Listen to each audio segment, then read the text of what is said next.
mana titik tidak masuk akalnya? Di mana titik tidak masuk akalnya? Di mana titik tidak masuk akalnya? Awas ada mobil!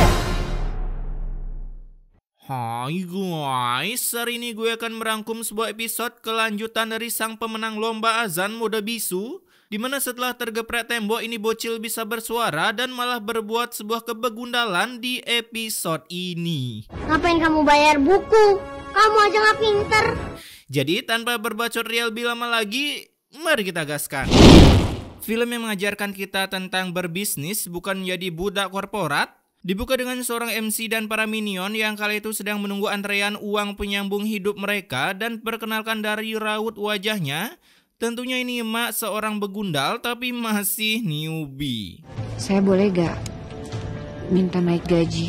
Tuh kan, baru dibilangin, kerja setahun minta naik gaji. Ya, panggil aja ini mak, namanya Rosa. Berhenti pun kamu kerja di sini saya nggak masalah, karena masih banyak orang yang mau kerja di sini. Dengar tuh guys, itulah konsep perusahaan. Keluh kesah kalian tuh bodo amat cuy. Akibat ditolak, Rosa pun mencurahkan isi hatinya yang merangkap sebagai janda anak dua ketika berada di rumah. Dan kalian tahu apa tanggapan para mama minion ini? Kalau sudah punya anak dua, laki-laki juga mikir, ya serba salah ya kalau kita hidup jadi janda. Sebenarnya yang buat Rosa jadi begundal ini nih para minion. Karena kan begundal adalah orang baik yang disakiti cuy. Nah, ketika di rumah terlihat anak bisu yang dulu menang lomba azan yaitu Renu, dimana sekarang setelah bisa berbacot menggunakan cangkemnya bukannya menjadi anak yang lebih baik lagi, malah keluar dari jalan kebenaran. Karena bisa-bisanya menyuruh adiknya bernama Tio sebagai pembantu di rumah yang harus selalu siap merapikan mainan Renu dikala ia selesai bermain. Aduh, si bisu minta di-nerf lagi ya. Terbagi saat emaknya datang, bukannya menyayangi kedua anaknya, melainkan cuma Reno doang. Karena walaupun Tio orangnya rajin, tetapi otaknya tak serajin fisiknya yang selalu bekerja. Aku cuma dapat segini, Bu. Ibu udah tahu hasil apa sih mau kan? Ulangan, masa dapat telur busuk cuy. Dan usut punya usut, ternyata dua anak ini memiliki bapak yang berbeda. Dimana ini si Rosa ternyata sudah pernah menikah 2 kali, tapi tetap saja zong. Karena para manusia berbatang di sana hanya berburu serabi Bandung. Ya, nggak salah sih Reno pinter. Lomba azan aja juara 1 walaupun bisu. Apalagi kalau udah bisa ngomong, nambah lagi OP-nya. Mendengar tutur rahayu yang sangat ramah lingkungan seperti sampah yang perlu didaur ulang, membuat hati Tio semakin sakit sampai ingin mendaftar sebagai Akatsuki karena memang dunia ini perlu ditata ulang kembali agar bisa menghilangkan jiwa-jiwa begundal seperti emaknya serta korupsi yang merajalela. Kok malah korupsi? Maafin aku ya, Bu. Buat ibu kamu itu cuma beban. Wih, beban gila cuy. Kata-kata sakral yang dari dulu disegel oleh para mama ini.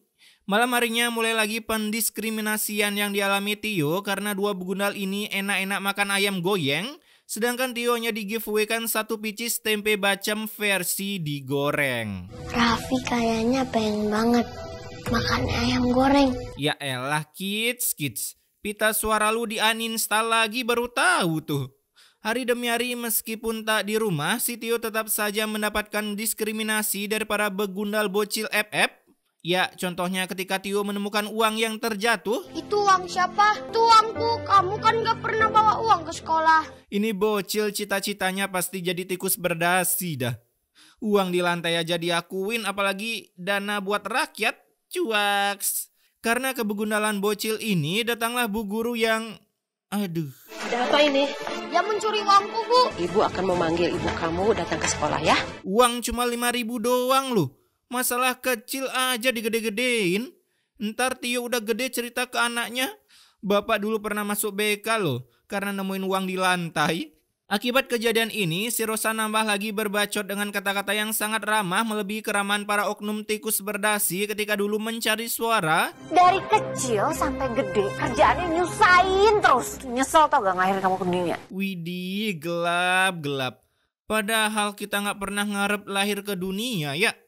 Lagi enak-enak di surga, ini emak malah adu mekanik. Ngespon lah si Tio crime dia. Jadi yang salah siapa guys? Ya Tio lah. Salah siapa menang adu balap pas masih jadi cairan? Nah malam harinya Tio pun diusir dari rumah padahal besok pagi dirinya harus sahur untuk berpuasa. Terus kamu mau puasa, sedangkan kamu itu habis nyuri. Ngaco aja. Lah, para oknum di luar sana aja habis nyuri uang rakyat masih berambisi mensejahterakan rakyat. Lebih ngaco mana cuy? Kala itu Tio pun terpaksa harus serban santuy di luar rumah sampai dilihat oleh seorang minion. Jadinya karena tak tega dengan emosi yang membabi buta, ini minion langsung menggedor pintu dan berbacot ke Rosa, meyakinkan kalau Tio ini anak baik-baik. Tapi nenek itu nggak usah nasehatin saya udah lebih ngerti. Rajin beribadah itu nggak jaminan kalau kita bakalan kaya. Jadi buat apa dilakuin? Gobloknya udah kayak pipa rucika cuy. Quotes dari mana itu rajin ibadah pangkal kaya? Yang ada ibadah melancarkan segala urusan usaha yang lu lagi lakuin, bos. Terus kalau lu gak ada usaha tapi berdoa, doanya ngelancarin apaan dong? Orang kagak ada usahanya. Kamu masih aja membela ibu kamu. Ya gimana disuruh sutradara? Singkat waktu, saat pagi tiba, Tio yang tertidur lelap mulai dibangunkan oleh Rosa, di mana setelah bangun, lagi-lagi ini emak memberikan sebuah kuts-kuts ke dak jalannya untuk Tio yang sedang berpuasa. Puasa itu gak akan bikin kamu tuh jadi kaya. Teori dari mana lagi itu guys? Nah daripada mendengar bacotan emaknya yang tak ada isinya itu, Tio pun lebih memilih pergi dari rumah untuk membantu minion kampung sana berjualan takjil. Walaupun di luaran sana tingkat kepanasan melebihi keirian tetangga kalian ketika melihat kalian sudah sukses. Hingga dari kejauhan, muncullah seorang preman mental bebelak yang menghayabusa jualan Tio. Beraninya lo jualan di sini lo, Mana jatah gua, Duit. Ini buat gue ya. Gua lapar. Apalagi sih? Wih, kalau di film azab udah koma sih kalau didorong nyentuh beton.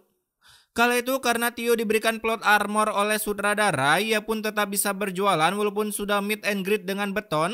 Bahkan setelah menggedik beton, kini jualan Tio tiba-tiba laris manis. Widih, di pintu berkah kalau lagi puasa kegedik beton jualan auto laris cuy. Malam harinya selesai berjualan, si Tio yang pulang langsung diberi pesan immortal oleh maknya dan juga Reno setelah melihat Tio pulang bawa kolak. Kolak? Bagi dua dong, aku juga lapar. Apaan sih bagi-bagi? Reno, cerminan buat diri kita nih. Karena kebanyakan orang kalau udah merasa gak ada kekurangan dalam hidup, merasa diri paling sempurna cuy. Ujung-ujungnya memBGGST kan? Walaupun merasa terzolimi oleh keluarga para begundal ini, si Tio tak pernah berhenti menyayangi emaknya dan selalu mendoakan agar film ini cepat selesai karena udah tak kuat melihat kelakuan Reno yang bawaannya ingin buy one di mode custom. Sekarang Raffi mana? Dia belum pulang sih. Takutnya dia nyuri. Dari mana aja kamu? Jangan-jangan kamu habis nyuri ya? Apa? Jadi Raffi suka nyuri? Dia yang suka nyuri uang ibu-ibu ya? Buset, ini minion malah manes-manesin. Akibat dituduh nyuri oleh minion ini, kini Tio lagi-lagi harus di-kick dari rumahnya. Asik. Pakai loncat freestyle gitu ya, kids? Tunggu dulu. Ini tasnya ketinggalan. Nih. Ya, jadi bocah petualang deh sekarang. Pagi harinya si Tio tak henti-henti membujuk ibunya agar kembali menginvite dirinya ke rumah, tapi ya tetap ditolak.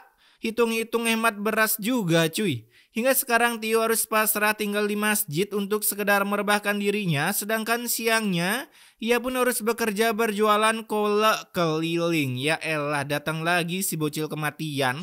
Kamu jualan? Entah ya, pengen jajan. Aku harus tohan, Kak. Mau jajan. Diinstalin suara malah dipakai nilap uang orang.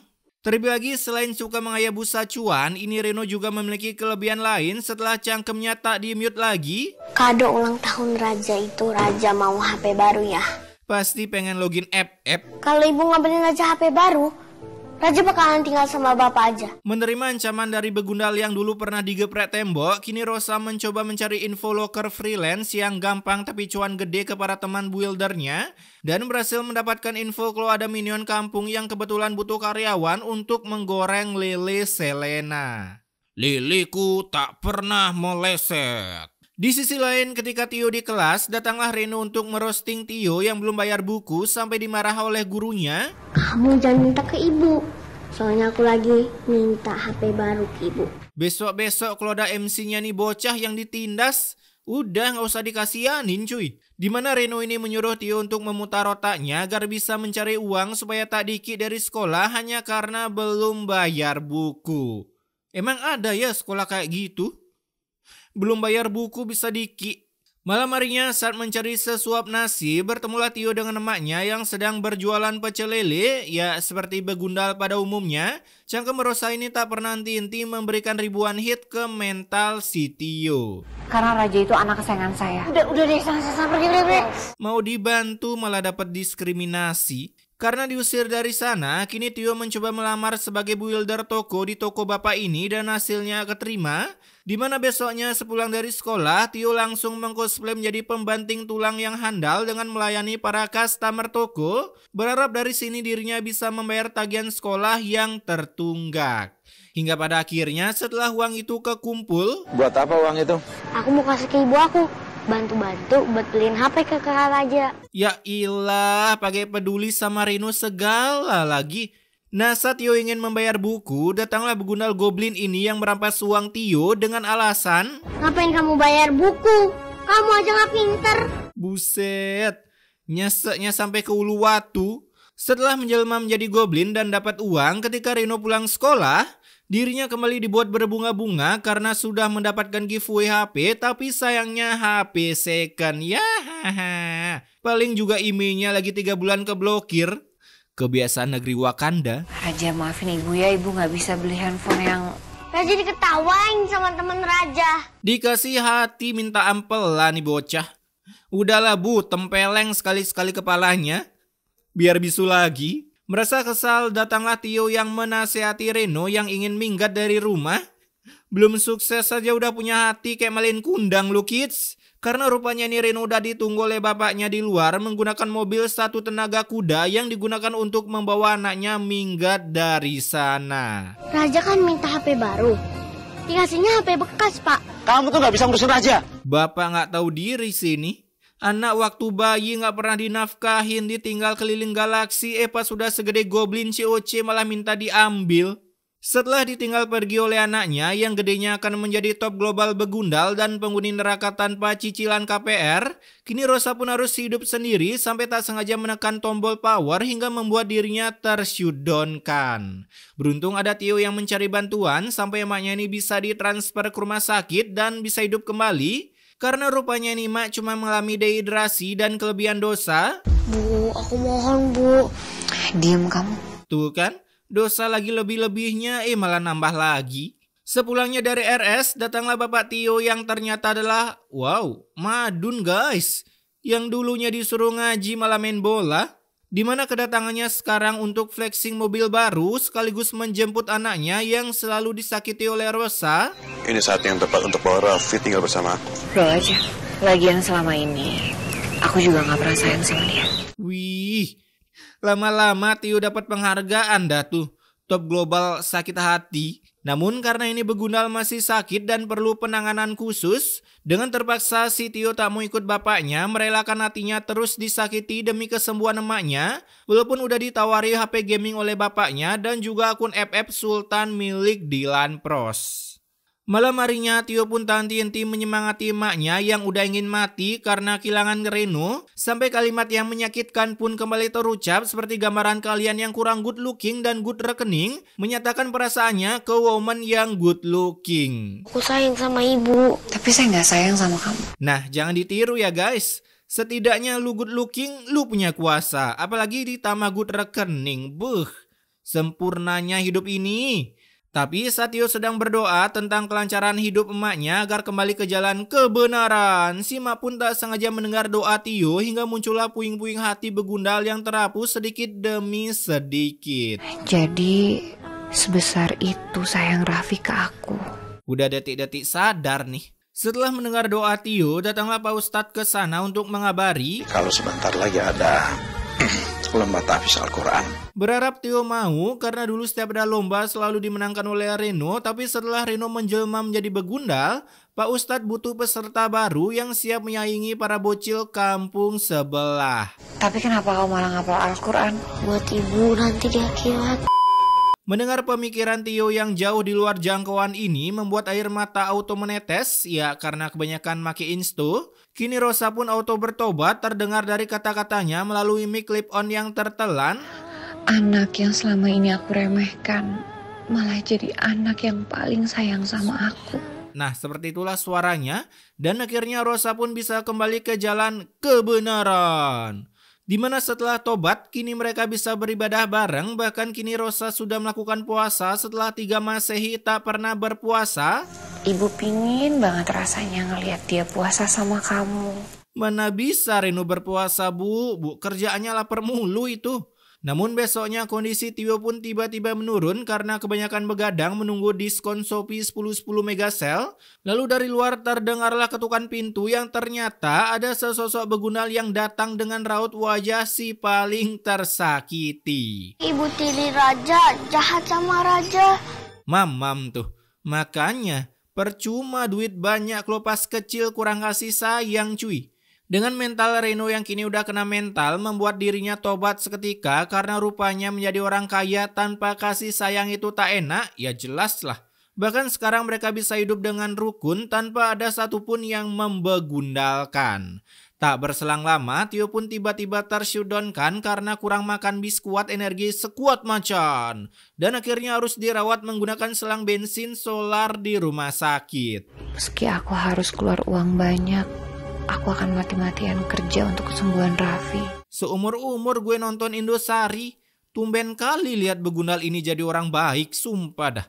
Melihat anaknya kini harus menghirup menggunakan selang bensin membuat 2 mantan begundal ini harus bekerja keras. Si Rosa bekerja giat sebagai buruh kebun sedangkan Reno sebagai builder warung agar mereka bisa mendapatkan uang untuk biaya pengobatan si Tio. Ya elah, Tio cuman kurang gizi doang loh. Udah kayak kena kanker aja dah. Karena uangnya nggak cukup, datanglah Bapak Tio sebagai manusia penyelamat, di mana ini Bapak datang untuk membayar biaya pengobatan Tio. Bahkan sekarang ia datang untuk adu bacot mengira penyakit Tio akibat kelalaian emaknya yang tak pernah memberikan asupan biskuat sekuat macan. Rar. Aku yang akan ambil hak asuh Raffi dari kamu. Ya elah Dun, dia udah tobat itu. Ajak balikan aja napa dah. Mendengar itu, si Tio tentunya menolak karena cinta pertama seorang anak laki-laki adalah ibunya, bukan bapaknya. Apalagi surga ada di telapak kaki ibu, bukan bapak. Namun yang namanya keputusan yang udah bulat sebulat tekad yang membara, si Tio langsung dipaksa ikut bapaknya sampai terjadi ladu cangkem di rumah sakit. Keputusan aku udah bulat. Aku bakal bawa Raffi. Jangan disakitin terus napa dah. Ntar balik lagi ke settingan pabriknya dia, jadi beguna lagi ujung-ujungnya. Saat sudah dibawa bapaknya, Tio pun mulai mencoba meyakinkan bapaknya, emak gue kagak ngasih gizi itu masih mending. Lah, lu dari bayi kagak pernah nafkahin? Ya seperti itulah kira-kira percakapannya, hingga membuat bapaknya jadi tersadar kalau dulu dirinya pernah menjadi begundal dan memutuskan untuk putar balik mengembalikan Tio hitung-hitung agar tak menyusahkan dirinya saat sedang mencari janda pirang di luaran sana. Dan film ini pun diakhiri dengan kebahagiaan bukan dengan duka, karena kalau duka hanya kisah dirimu dan dirinya sih. Oke, pesan immortality-nya di sini, janganlah pernah pilih kasih terhadap anak, mau itu anakmu nakal atau baik, intinya sayangi dua-duanya. Karena jika tidak, takutnya salah satu dari mereka akan menjadi begundal dan akan menjadi sebuah senjata untuk menyakiti kalian, alias kekuatan pengdurhakaan. Tapi intinya, stay wak-wak guys.